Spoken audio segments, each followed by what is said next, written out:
Hello, I'd like to welcome everyone to this webinar entitled, our series is called Conversations for Our Times. We've started the webinar really as a celebration of our 60th anniversary as a parish. But as you may recall, just as we were beginning the celebration and gearing up for things that were happening, then COVID took over. The pandemic happened. So we adapted it to webinar series. Today we have with us Mr. Mark Carney. This is the 12th webinar that we've had. We've had Father Kevin Story, who's the Superior of the Basilian Fathers. He was our first webinar. Then we had Father Augusto Davies, who was from the Vatican, to speak to us about Laudato Si. Then we had two people who were experts in racism, anti-racism. Mr. Howard Ross from the United States, very respected scholar in this field, and in our own city, Dr. Anthony Bailey, United Church minister. Then we had Mary Jo Letty speak to us about what it is to be Canadian, to be in Canada today. Why are we here? Then we had Sister Nuala Kenny talk to us about a wounded church that's in need of healing. We had Cardinal Cherney speak to us on the Synod, did a beautiful job. It was almost like a retreat. Then Kevin Burns led a discussion. We had Anne-Louise Mahoney speak about the laity. We had Sister Jean speak to us about the work of the Sisters of Holy Cross in our parish. We had Sister Eva Solomon, an Ojibwe nun, speak. She was meant to speak to us on reconciliation, but there were technical difficulties that got in the way. She'll be speaking to us again in February. So I'm going to leave it at that. This has been exciting, and I'm always thrilled when someone accepts the invitation to present. So we're very delighted that you are with us, Mr. Carney. I'd like to begin now with a statement of welcome in our parish. It's kind of a virtual welcome, and then with a land acknowledgement. So we at St. Basil's Parish regard the love of God to be the foundation of all life and ministry. We believe in the ever-present love of God as witnessed through Christ and empowered by the Holy Spirit. We believe that each person is deeply loved by God and is of sacred worth. Therefore, through God's grace, we welcome all persons to our faith community and to our parish. We express God's hospitality by creating a safe and healing, accessible and transforming place for all to enter. Further, we acknowledge with gratitude and respect that we gather here on the unceded and unsurrendered territory of the Algonquin First Nation, whose presence here reaches back to time immemorial. We honor their long history of welcoming many nations to this beautiful territory, and we uphold and uplift the voice and the values of our host nation. I'd like to turn this part over now to Kevin Burns. Thank you, Father Winkler. So yes, this is a webinar, which means that unlike our usual format, any questions will come into the Q&A box, which is at the bottom of your screen. So I would ask you to put your questions into that box, and we'll try to get as many as we can. And our conversation today will be guided by those questions. I would encourage you not to wait till the formal presentation has finished to kind of fire in the questions. As soon as a question pops into your mind, put it in the Q&A box, and we'll try to work with as many questions as we possibly can. And if we don't get to your question, we may have been tumbled into someone else's. So thank you for, we look forward to your questions. And in the meantime, I'm now going to introduce Mr. Bob Cherney, who will be introducing our guest this afternoon. We're delighted to have you here, Mark Carney. Mr. Carney was born in 1965 in the Northwest Territories, grew up there and in Edmonton, and then had his post-secondary education at Harvard and at Oxford. Went on to working for 13 years with the international banker and financial advice firm, Goldman Sachs, during which time one of his assignments had to do with assisting the new post-apartheid government of South Africa to negotiate the world of international bond markets. He then went on to several years in the Federal Department of Finance, and this led to his position as governor of the Bank of Canada, and after that, governor of the Bank of England, two positions for which he became very, very well known. Now he's the United Nations Special Envoy on Climate Action and Finance, and works also for Brookfield Asset Management as the vice chair in charge of environment, sustainability, and governance, and serves on numerous boards, philanthropic and academic, as well as business and finance. Our parish bulletin summarized this by saying that Mr. Carney was shaped by a distinguished career in finance, and then gave certain details. But I focused on shaped by and thought of the fact that Mr. Carney and his wife have 4 daughters. And those of us who are privileged to be the dads of girls know the special delight of being shaped by that kind of influence. So over to you, Mr. Carney. You have my happy sympathies. Thank you. Thank you very much, Robert. And thank you, Father Winkler, who reminded me that he helped shape me and my daughters when he was assisting at St. Joe's just a few years ago. We'd like to think it was just a few years ago. It was a little longer. I'm going to speak. First off, I'd like to thank St. Basil's and all of you for St. Basil for granting me this opportunity, all of you for tuning in. I'm going to try to speak for about 15 minutes and just give a bit of a sense around the book and some of the topics in and around values. And then I will look forward to your questions and comments, and to try to speak for the right amount of time. I'm going to set a stopwatch there, so I will look at that. The book is based, I wrote the book not because of the pandemic, although it did help to have a lockdown to write it and focus, but because it happened to coincide with the end of a almost 13-year career as being a G7 governor. And during that period of time, I lived through a series of crises. It started with the global financial crisis.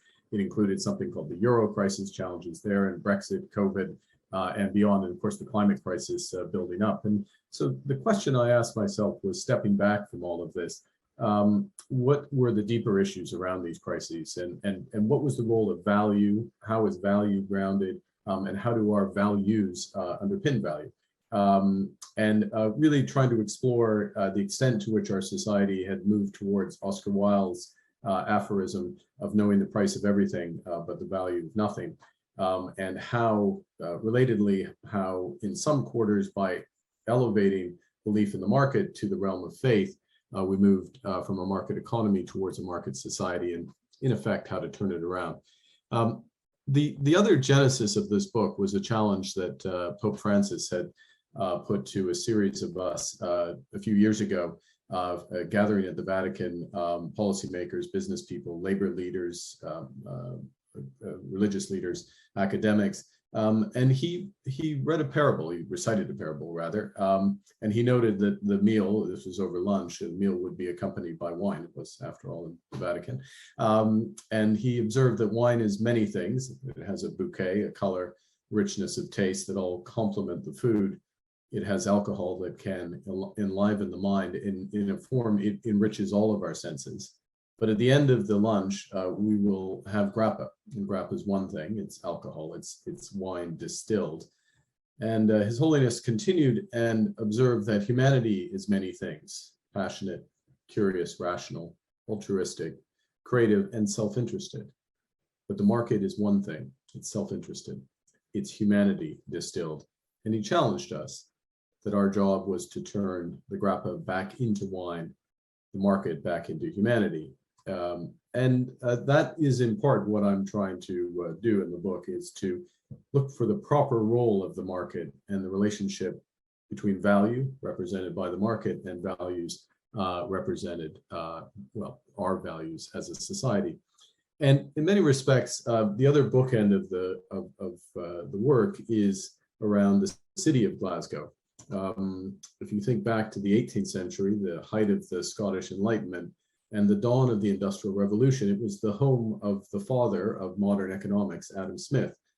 And to many, this marks the rise of the market economy, the beginning of the triumph of his best known idea, how the invisible hand works through markets to create prosperity. The other element of Glasgow, at least for me, is the UN COP26 conference, which just ended last month, which was to try to turn the industrial revolution, what it has wrought to our planet, into the sustainable revolution. And I'm going to argue that we need this rebalancing between values and value in order to do so. Let me just spend a few minutes on the concept of value. And to draw that out a bit, I want to draw out three paradoxes. The first, classical one from Plato to Adam Smith, is wondering why water, which is essential for life, is virtually free, and diamonds, which have only a limited utility beyond their beauty, are so expensive. Second would be to consider why financial markets rate Amazon, the company, as one of the world's most valuable enterprises, but the value of the vast region of the Amazon appears on no ledger until it is stripped of its foliage and converted into farmland. And also, how can we reconcile the rightful celebrations of the extraordinary values of public service and dedication and heroism of healthcare workers with their relatively low wages and perilous working conditions? And these are all questions, I'd say, of how we get what we value.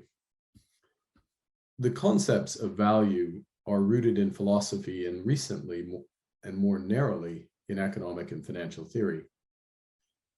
Value isn't necessarily constant, but rather it's specific to time and situation. Think of water in a desert, or Richard III in Shakespeare despairing in battle, a horse, my kingdom for a horse. Over the centuries, there have been two broad schools of thought about what determines economic value, and those are called objective theories and subjective theories.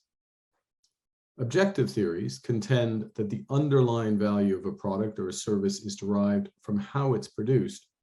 And those theories very much focus on how that process of producing a good or a service affects wages, the distribution of incomes through profits and rents. And really, the proponents span from Aristotle to Adam Smith to Karl Marx. The classical economists, Smith, Ricardo, Marx, lived during a period of unprecedented urbanization, industrialization, and globalization. There's many analogs to what's going on with our societies today. And they placed enormous focus on the growth and distribution of value. And they would have found the way economics operates today was as largely a neutral technical discipline as very alien. Smith produced two magisterial works, The Wealth of Nations, which I mentioned earlier, but also, and The Wealth of Nations, probably the most purchased, often cited, and least read book in economics. And really, to understand the totality of his thinking, we need to consider its less famous predecessor, The Theory of Moral Sentiments.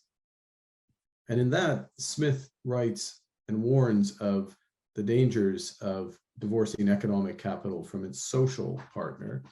The central concept that links all of his work is the idea of continuous exchange forms parts of all of our interactions. So we exchange goods and services in markets. We exchange meanings when we in language, and we exchange regard and esteem in the formation of moral and social norms. To use his words, we form our norms or values by wishing to, quote, love and be lovely. That is, to be well thought of or well regarded. And we receive feedback from perceiving how others judge us. And this feedback creates an incentive to achieve a mutual sympathy of sentiments, leading people to develop habits and then principles of behaviors. And the point is that in society, maybe not ultimately, but in society, moral sentiments can change. They're learned, they imitated, and they pass on. Now, and I'll park that thought for a moment and come back to it. Now, Smith's conception of markets are seen in a broader social context. They're living institutions that are embedded in the culture, practice, and traditions of the day. And they determine the distribution of value, which the distribution of value itself. Now, what happened a century after Smith, a bit more than that, but a century after Smith, was a revolution in the economics field and ultimately in society about how we treat value. And I would say it's comparable to the Copernican revolution in science, where Copernicus transformed astronomy by moving its axis from the Earth to the sun. The neoclassicist economists shifted the axis of value from the objective, what produces an object, to the subjective, the eye of the beholder. In other words, labor does not give goods value. Labor is valued because the good it creates is valuable. Now, in the last century, subjective value theory has gone mainstream, and now I'll make this a little more tangible, because the combination of that theory, where price equals value, and a cursory understanding of Adam Smith's work that markets always yield the best outcomes, promotes a view that all market outcomes equal all value creation. In other words, price equals value. And it's through them that we grow the welfare of nations. And this led to a fundamental imbalance between the relationship between states and markets. And it's this imbalance which contributed to those crises, in fact, drove those crises that I mentioned at the start. When I first went into the public sector in the early 2000s, about the time Father Winkler and I met, the conventional wisdom in the markets and in many aspects of public policy was that market efficiency should reign supreme. Policymakers had little to tell the market, they only had to listen and learn. In other words, the market was always right. But as was pointed out to me by one of my Italian colleagues, that when we grant an entity infinite wisdom, we enter the realm of faith. And as this group knows, faith can guide life, but it can blind policy. And that cognitive capture, that belief, blind belief in the power of the market, can lead to a cancellation of the policymaker's judgment. Only the market knows, and it's that what led directly to the financial crisis. Now, the challenges with relying too much on the market are threefold. One relates to market failures. Think classic externalities, such as when we have excessive grazing in the 19th century England before the enclosure movement, or the decimation of the Grand Banks fishery off Canada by the early 1990s, or the ongoing deforestation of the Amazon. The second set of risks relate to human nature. Behavioral science has demonstrated we're far from perfectly rational when making decisions. For example, we're irrationally impatient. And this is where subjective value deviates from fundamental value. Water in a desert is essential, as are healthcare workers in a pandemic. If we value the present much more than the future, then we're less likely to make the investments today to reduce risk tomorrow. So banks didn't build enough capital in advance of the financial crisis. Despite overwhelming evidence, society's underinvesting in addressing climate change, even though actions today will be far less costly than those required in the future. We can't fix those tragedies of the horizon by fixing market imperfections alone. And the third set of risks arise from a drift from what I would call moral to market sentiments. And basically, in essence, the issue is that standard economic reasoning is that the spread of markets increases economic efficiency without moral cost. But there's considerable evidence that commodification, putting a good or service up for sale, can corrode the value of the activity being priced. Think of paying children to raise money for charity, or celebrated studies of how fines for late pickups from daycare become viewed as fees for extra hours. Money can crowd out civic norms. As Aristotle observed, virtue is something we cultivate with practice.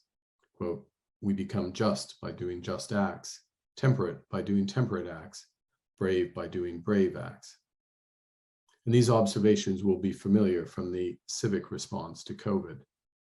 Solidarity has been contagious. Now, The last aspect I'd emphasize here before speaking briefly on climate change is that subjective value, in other words, where price equals value, values in the eye of the whole beholder, it flattens values when we make decision. An advantage of this is that it's neutral. Most things can be compared by a common, widely available standard, in other words, the market price. The disadvantage is it sets in train a process in which welfare is interpreted as simply the sum of prices, all prices. And this encourages trade-offs of growth today and crisis tomorrow, of health and economics, as we've seen during the pandemic, and trade-offs of planet and profit. And this is where I'll finish, which is with the Glasgow of last month. The effort in Glasgow was to create a hierarchy of values, the value of sustainability, of addressing climate change being the objective. People have come together to make that clear in the way they vote, in the way they in protest movements, in the way they consume. And it's in developing this consensus for sustainability that we can begin to put value in service of values. When society sets a clear goal, it becomes profitable to become part of the solution and costly to remain part of the problem. And it's in this context that the work I was doing with respect to the private financial sector can play an important role. The more the financial sector focuses on the transition to net zero, the more investments will be financed in anticipation of climate action, in anticipation and for the purpose of achieving that goal. And the more people can track whether their savings are being invested consistently with their values. Sustainable investment can move from the fringes to the mainstream, driving the transformation. And to make that tangible, when we began 2 years ago, just about 2 years ago, only about 5%, less than 5% of the world's financial assets were invested this way. Now with Glasgow, over 40% of the world's financial assets intend to be invested this way, and it's large enough to finance the entire climate transition. Now, I think what I should do, as with anything with respect to climate change and values, is to stop there. I've hit my 15-minute mark, and I'm very interested in hearing your comments and trying to respond to your questions. So with that, I think I will hand it back to you, Robert, to chair this portion. Or Kevin, are you chairing? I'm sorry. Yeah, Kevin. it is, Kevin. Thank you. And this is where I go into Peter Mansbridge mode and call you Governor Mark Carney. And there's a reason for saying that, as you will know. You've joined the Margaret Atwood tradition this week. You followed her tradition last year at the Booker Award, 2019. At the Booker Award, for the first time in history, there were two co-winners.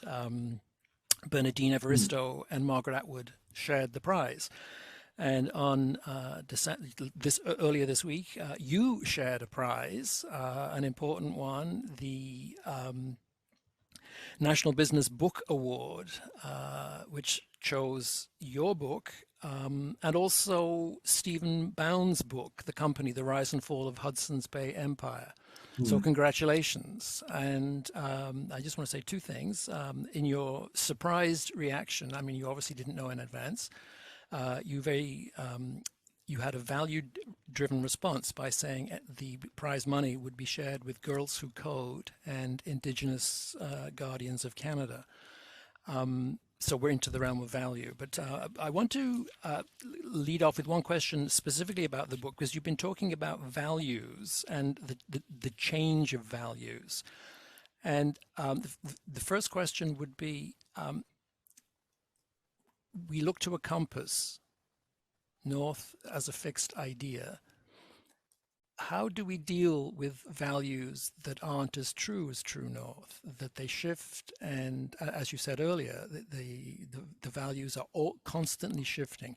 Can you say more about this issue of holding on to a value that in itself is unstable and uncertain? Well, that's quite a profound question to start off with. So thanks for that, Kevin. I think the following is to recognize, the way I think about it is the following. One is that, and to borrow on Smith, but there are other examples of this, it's certainly not unique to this, which is that the values we exhibit, the values we live on through others, the example. And that's, unfortunately, it's both negatively and positively. We can leave great scars, which have reactions and damage through generations. And then we see that through the process of reconciliation, for example, with the need for the process of reconciliation with First Nations. More positively, the example, and I try to draw out in the book examples and lessons for leaders of, in all walks of life, not political leaders or CEOs of companies necessarily, but leaders in all walks of life, and how comportment, behavior, values lived, decisions made, and why those decisions are made, how they have amplifying effects. So that's a core point, which is that is part of the way, and I conclude the book with this, that's part of how you turn grappa back into wine, is you live those broader values. Now, I've answered a part of your question, Kevin, but what you've hit at the core of it is, yes, but what is that value that you are living itself, and how do you discover that? And that is that's a moral question, that it ultimately goes to a moral question of what one's values are, and reflecting on the values in a process of, I think, a process of reflecting. I think in its essence, for me, a core element of that builds out from a sense of responsibility, solidarity with others, human dignity, recognition of those elements as building blocks. Now, the book has 7 values that it highlights from a political, and I should stress this is what I highlight in the book, or what I argued in the book, is from a political economy book. I would say it is a book about value and values, but it doesn't go to the totality of the moral judgment. I'm not qualified to make those observations. Thank you. I want to push a couple of more questions on what I would call the economics side, because there's a lot of questions coming in that deal with environmental issues, but I just want to make sure we cover a bit more territory on the economics side. Okay. What is your opinion of guaranteed livable income for adult Canadians? I think the following, which is that we need all aspects of sustainability, so we need environmental sustainability. We need we need fiscal sustainability. In other words, it's starting with programs that work for a few years, but ultimately are not financeable, they are not best pursued.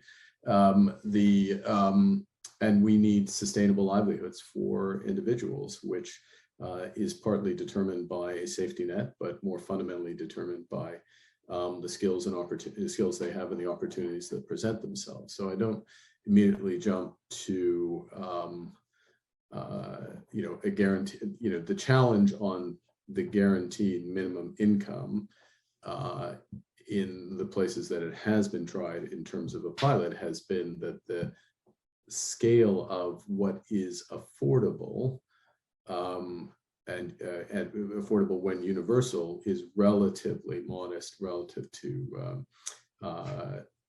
relatively modest from a sustainability perspective. So I put it in the context of a broader set of values, which includes the value of opportunity, skills development, sustainability, and placing resources accordingly.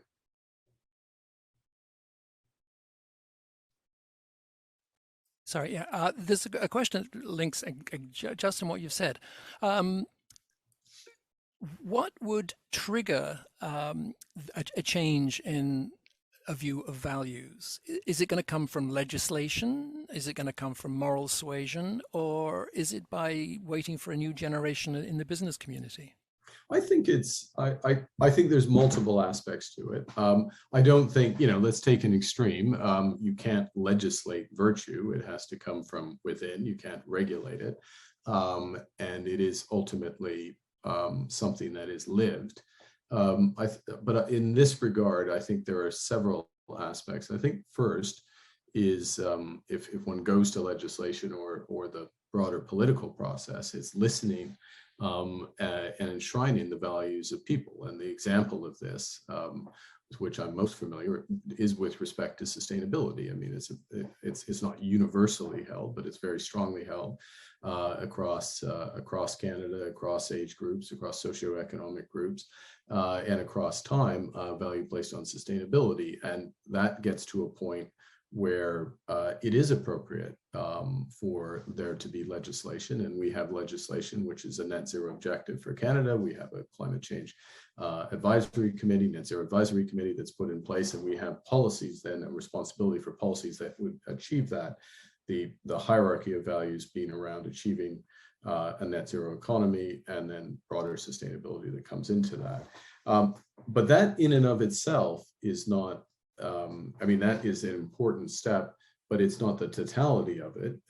And so the question becomes from a corporate perspective, if we go into business, is how, to what extent are businesses part of the solution, and do they view themselves as part of society? I would strongly argue, and as I do in the book, that they should view that. And if you're a Canadian company and the country has decided, again, I'm going to keep with this example, to go to net zero, well, what's your plan for net zero? Are you going to wind your company up, or do you have a plan for net zero? And if and over what time? How are you going to invest accordingly? And how are you going to help, if you're a business or a financial institution, those with whom you work? If you're a business, your suppliers, your community, your customers, how are you going to help them move towards that broader objective? That's what operating with purpose means, understanding how the role with stakeholders. If you're a financial institution, something that, we put the challenge out in the run up to Glasgow to Canadian financial institutions, and the banks and others responded to this, which is, are you going to have an objective of net zero? Are you going to track it? Are you going to work with your clients? Now they've made the commitment, they then have to follow through. Obviously, it's one thing, and it is important to make the commitment. The proof is ultimately measured there. So I don't think, to the question, I think it was, probably deliberately provocative. There's not a simple way to do this. You cannot enforce a value. You have to live the value, but you can help develop it through the mechanisms I gave to legislation, how companies operate, and then of course how we all behave. And I think one of the core points in my experience, or learnings in my experience, is that the extent to which values are lived, and again, I'm leaning on Adam Smith, but the extent they're lived, they become part of the moral sentiments. They become what we esteem in society, and they become contagious and self-reinforcing. I'll use this next question to move us on to the COP26 climate change, specifically environmental side of it.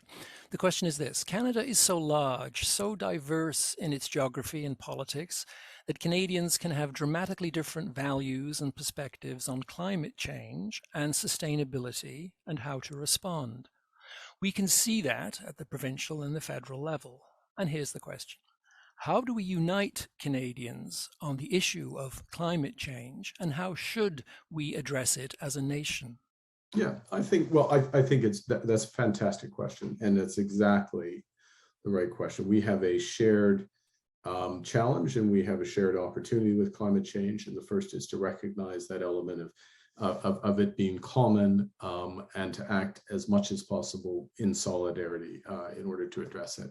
And so let me make that a bit more tangible. I mean, first is common buy-in on the goal, the objective. And, climate change is a subset, a broader set of issues around nature and biodiversity and sustainability, but it has the advantage of, and so it's not comprehensive, but it has the advantage of being measurable.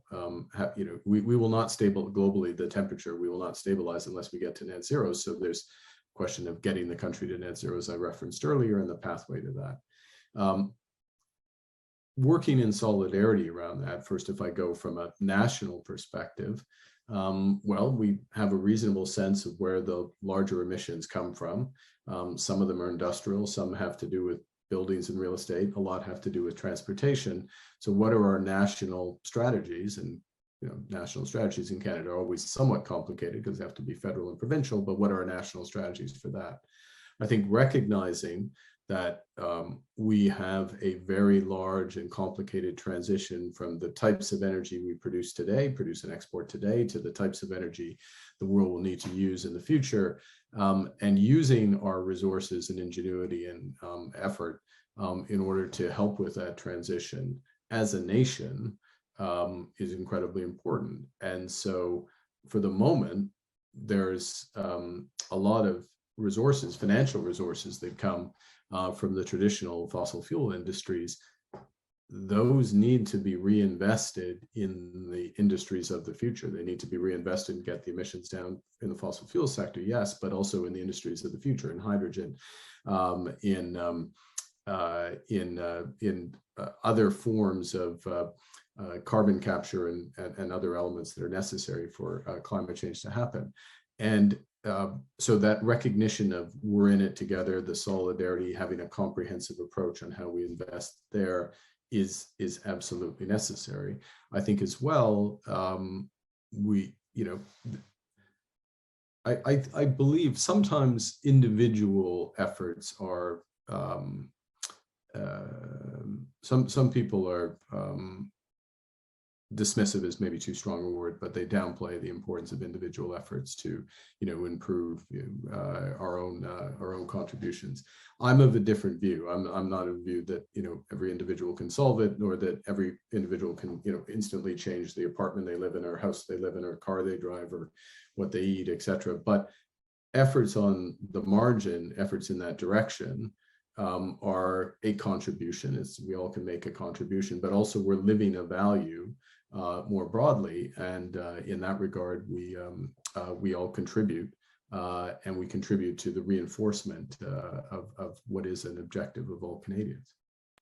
Well, let's stick with that.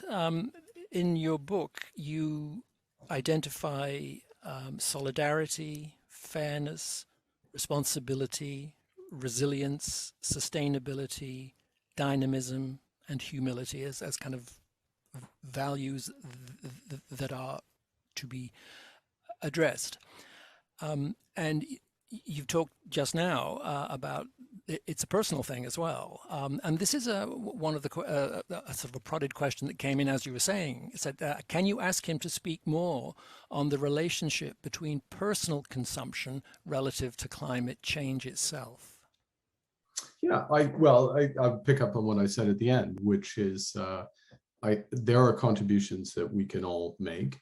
I'm not one that advocates a wholesale change of people's how people live themselves. In part, the reason I don't is the opportunities are in some cases quite expensive relative to people's incomes. Also because I know that some of the biggest contributions are industrial. Some of the biggest contributions can be done at the level of companies and the system. And I know as well that those contributions, the sort of first 50%, if you will, of the emission reduction can come from very large investments in that are economic today, changing the way we produce energy, for example, the way transportation is arranged as two and a number of other industrial processes. In parallel with that, what's important is I do believe that personal contribution is important alongside that because it's living the value. But and so in that regard, and individuals will make their own decisions about whether it's making sure their house is if they have a house is as energy efficient as possible. Next time they buy a car, the type of car they buy. Where they put their money, if they have some savings, does the bank, does the RSP does it have a connection to sustainability? and is it aligned with my values? The influence on the financial sector, individually and collectively, is very powerful. It is a very powerful route to help. And I'll put it positively, it's a very powerful route to help companies and countries to make the big investments that are necessary to get their emissions down. So those are all ways that individuals can help and reinforce this. One of the themes in questions is the difficulty of it's hard to respond when the issues are so huge and multilateral, multinational, and the conversation about them tends to be kind of fractious. I'm thinking about all of the footage of the event you were at in COP26. I mean, I'll use the word circus, it's the wrong word, but the incredible range of response, people deeply engaged on an issue, violently, assertively, passively, quietly dealing with trying to get that message out. And there is a theme in today's questions, which is, but what about us? And I think the theme actually is, here's the question, how do you see our role as regular citizens amid this very complicated dynamic? And how can we as citizens become engaged in the promoting actions that support care for creation, including minimizing climate change? How can we promote the protection of forests in the Amazon? Oh, that's one question. Yeah. Well, the first thing I would start by, you have, maybe not the individual asking the question, but without question, we are in a very different position. We, the world, we in Canada, are in a very different position than we were, for example, 10 years ago, where this was not mainstream. This was not a mainstream issue. I mean, it may be for some on this, may have always been for some on this webinar, but I recall when I was in the Federal Department of Finance and there was regular polling of Canadians, the top 10 issues, the environment was not 8, 9, it was not one of the top issues. It became one of the top issues because of the engagement of individual Canadians. It became one of the top issues in part through social movements, sometimes protests, sometimes changes in the way people consumed or what they valued and emphasized. So I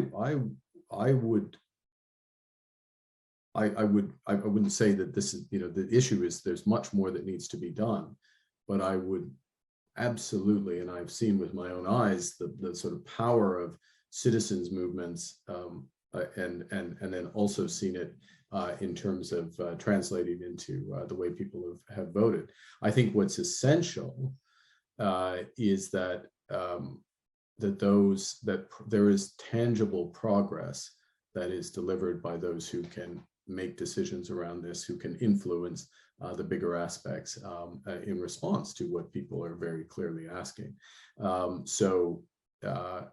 The local community effort to green the community, or to promote greater recycling, or shifting of personal financial savings to something that is more environmentally sensitive, the way you vote, who you associate with, all of that has an influence, and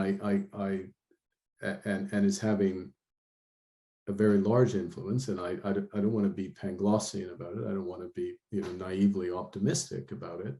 But over my time in public life, there's been an absolutely enormous shift in terms of how seriously these issues are being taken, and some of the core reforms that have happened. And let me try to make this tangible for a second. So before the pandemic started, less than 1/3 of global emissions were in countries that had a net zero objective. Canada had a net zero objective. We had more to do in order to get there, but we had one. as we meet today, it's over 90%. It's almost 95% of global emissions. So all these other countries in the last 18 months have come together and said, okay, you're right. We will have this net zero objective. Now, once a country says it's going to net zero, people like me and others can go to the banks and the companies and say, okay, well, what's your plan? Because the country's decided to go to net zero, and you have only two options realistically. You either run your business down to nothing and wind up, or you too will be going to net zero. So what's your plan? And by the way, over here, we have enough money to finance any of those plans. So you can't, don't try and use the excuse there's no money for those investments. There is the money for those investments. By the way, 18 months ago, there wasn't the money for those investments at all. And all of this dynamic, which is starting to become self-reinforcing, admittedly late in the day, but becoming self-reinforcing, is because of the collective impact of individual decisions. And so the agency is much greater than it appears. And what we need to do is to keep living this value, emphasizing it, holding banks, companies, governments to account on whether they're really following through on what people have demanded. But I would start from a position of some confidence that this I would not start from what sounded like a question that had a bit of despair in it. What can we actually do? I would start from, look at what you've done. Now keep doing more of the same, and perhaps we can crack this. I want to use our last 5 minutes in this segment on COVID. I mean, you've mentioned it several times, and there's a recurring theme in the questions, and it's a theme of emotion. And I'll just read this one.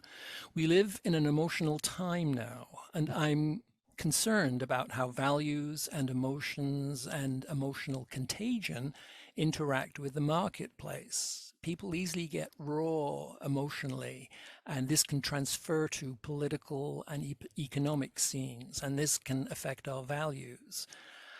And the question is, where do you place this emotional piece, and how does that fit into this process of development and change that you've been talking about? Yes, it's well. The first thing, thank you for the question. I recognize the question very much. I think we all do, and as this has stretched on, as COVID has stretched on, and unfortunately, as in many things in our society, an element of polarization has crept in there or become more center stage. One of the things, let's make a couple quick comments on it. One is one of the hardest things to do, but one of the necessary things to do when there are diametrically opposed views or seemingly on an issue, is to try to understand the reason for the opponent is not the right word, the other person's, what is grounding their view.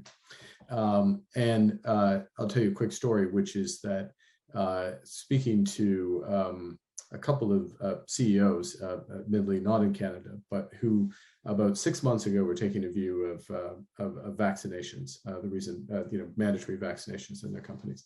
And there are very strong views. These were in professional services firm, a very strong minority of people who did not want to be vaccinated. And this being the United States, that they were going to be let go. But these CEOs called these people and explained why they needed the vaccinations. And part of the point, and in many cases, there was a conversion of the viewpoint of why getting vaccinated. And one of the most important levers, and this is slightly anecdotal, so take it for what it's worth, was explaining why others needed to work in a as low COVID risk environment as possible because they themselves lived at home with, somebody who had a precondition and couldn't be vaccinated themselves, or an elderly parent, or had children and were worried about their children, et cetera. And so the otherness, the solid, the aspect of solidarity that you weren't getting vaccinated, it wasn't I mean, I can aggrandize this by talking about positive and negative liberty, but it's not just about the freedom of the individual choosing not to be vaccinated, as we know, but it's the impact on others. And so that engagement, understanding the reasons why and engaging can make the difference. Now this is, you know, takes time and it's hard to do. And when people are shouting at each other, it's very, very, very difficult, but we have to try it.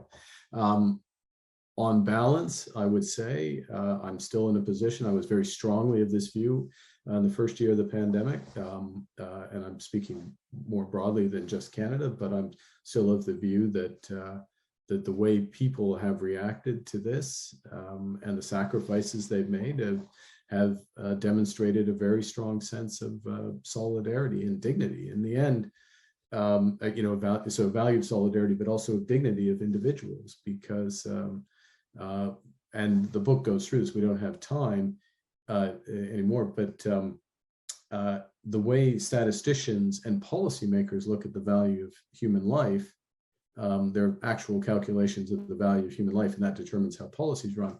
The way people have behaved has a totally different value placed on other people's lives, much higher, which is, I think, to people's individual credits and the discredit, I guess, of statisticians. Can we end our Q&A? Well, you've made us laugh. I mean, they're well-meaning people. You've made us laugh. Yeah. Can we end this segment, this Q&A segment, with a question which isn't a playful question, and it's not about architecture, but it's about banks. It says, what should people look for in a bank? What should people look for in a bank? I think what you look for in a bank is a couple of things. One, I think now it's the responsibility of the financial institution, given what people value, and if I stick with climate, to offer a product or make clear the alignment of the way the bank operates with what you care about, right? Now, that's going to be more broad than climate. So for example, and this takes a bit of work, unfortunately, but you know, I suspect there's a very strong value of diversity, inclusiveness, and opportunity on this call. Well, does the bank look like Canada? If you open up, if you go to the bank webpage and see who's running the bank or on the board of directors of the financial institution, does it look Canadian? Is it adequately, you know, is it as diverse as our country, or is it, how is it working towards that? How is it developing that? And I think the third thing is, and this is true of a bank, it's true of you know, any business, is how involved is that institution in the community? And how's it building the community? Where does it recruit from? What charities does it give back to? How engaged is it as part of the community? And the comfort level that comes, the alignment that comes from that. Those are the main thing. And I think that recognition is coming in for these banks, but probably can be pushed a bit more. Well, thank you. What I will do, first, I appreciate your answer to those questions, and obviously those are only a fragment of them. And what I will do is I've taken I've logged all of the questions, and we'll send you them so you can see the kinds of questions that we're servicing today and what we didn't get to and what we tried to get to. So it's my task now to introduce Catherine Cassidy, who's been taking lots of notes about what you've been saying this afternoon. And she's been taking notes because she's a long-time member of St. Basil's and actually is our historian. She's a retired federal public servant who has worked as a psychologist, as an educational specialist, and economist. And this is the issue. Her focus was employment preparation and career planning for Canada's youth.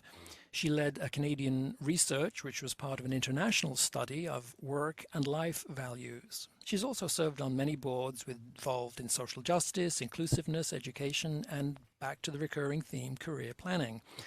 She received the Outstanding Mentorship and the Mayor of Ottawa's Award for Outstanding Volunteer of the Year, and also a Sovereign's Medal for Volunteers. So welcome, Catherine. Thank you, Kevin. And it's a real pleasure. Oh, can you hear me? Good. Yeah. Yeah, okay, you were good, Catherine. Good. Okay, Kevin just suddenly went blank. Our webinars are called Conversations for Our Times. Today has been one of the most valuable ones that I've heard. Exploring the difference between value and values takes me back to my days of studying Christian existentialism, where we struggle to understand what you have so wonderfully explained both today and in your book, and that is why and how to build a better world for all of us. Kierkegaardian Christian existentialism involves bringing people back to a more genuine form of Christianity. You reinforce that message. Your position is definitely not some kind of pie in the sky, warm and fuzzy philosophy. You challenged us to embrace positive change and to do it before it's too late. You gave us a comprehensible explanation of the difference between value and values that we can use as we look at the immediate impact on our lives of the pandemic, the climate crisis, and inflation. You reminded us that the gain from a short-term bargain may lead to a long-term loss of values. Whether we realize it or not, we're all part of a larger community. We are blessed to live in Canada, but with that blessing comes responsibility. You talked about our social and political context and the importance of understanding our social histories. This could not be truer than now, in this age when our democratic institutions are under duress and threat. You've challenged us not to simply name our principles, but actually begin to live by them in all aspects of our lives. We decide the value of something, and we can change that assigned value. As you said, what is more important, Amazon or the Amazon? What inheritance do we want to leave behind? We might not be able to fully grasp advanced economic theory, but we can understand that we must have courage in choosing how we will live. Pope Francis has made this point often in his encyclicals. Thank you for emphasizing that God allows us to make choices. As Christians, we are called upon to make choices that build our keystone values of loving God above all else and loving ourselves and our neighbors for the love of God. So on behalf of all of us listening to you today, those who will watch the session later, and from the whole parish of St. Basil's, I want to express our appreciation. Today, you have dared us to fully live the challenges of being Christian in a world of confusion and constant change, both good and bad. You have reinforced the importance of being humble, inclusive, and adaptable. I would encourage all of us who believe in justice and fairness and sustainability to study your book and live our lives by its guidelines so that we can leave a heritage of a better world for those who will come after us. Thank you for being with us today. Much appreciated. And now back to Father Darrell.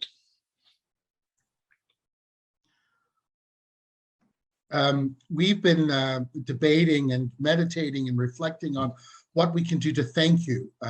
What kind of gift could we give you? And what we've been doing is, my mother was an Indigenous woman, Ojibwe from Manitoulin Island, and my nieces and nephews, they're all engaged in relearning their culture. And I have a niece who has taken on beading, making earrings and medallions and pins and all kinds of things. And I asked her, after much consultation, would she be able to make something beaded as a gift that represents, First Nations traditions and something very Canadian. And what we came up with was, I asked her if she would make 4 sets of earrings for your daughters. And so she's wrapped them up in a package, which I can't show you. I'm afraid I have pictures of it, but I'm afraid to screen share because I don't want to lose anything. But be offering these beaded earrings to your daughters and making sure that, and as a gesture of thank you for spending this amount of time with us this afternoon. So It's much appreciated, and God bless you. God bless your work. I want to announce the next Conversations for Our Time webinar. It will be with Dr. Lorraine St. Marie, professor at St. Paul University, and it coincides with a story that Mark Carney just spoke about, when he said that these CEOs needed to deal with these members who were afraid to take the vaccine or refused to take it. And what they did was they engaged in a conversation without barriers and honest, lowering their barriers, engaging these people in a conversation, and something transformational happened. They began to say, okay, they began to see things differently. And this is the subject of our next webinar. How do we engage in conversations that are transformational? And so the title is, Whose Voices Are You Listening to? Dr. Lorraine St. Marie is the author of a book called Beyond Words, New Language for a Changing Church. And in that webinar next month, she will be sharing her reflections on listening and speaking and skills for creating generative and transformational conversations, which is particularly timely as we are in the process of this synodal, the Synod, where the focus really is on listening to each other and what kinds of transformations that can happen with the guidance of the Holy Spirit. So thank you very much. That's great. Thank you all. Thank you. Thank you so much. Thank you, Catherine. Thank you, Father. By the way, the gift is perfect. It's absolutely perfect. Okay. Love it. Thank you. Thank you, Governor. I'd like to just add one thing. Father Winkler usually says this. Look at our parish website. Within a few days, the recording of this webinar will be available through the website.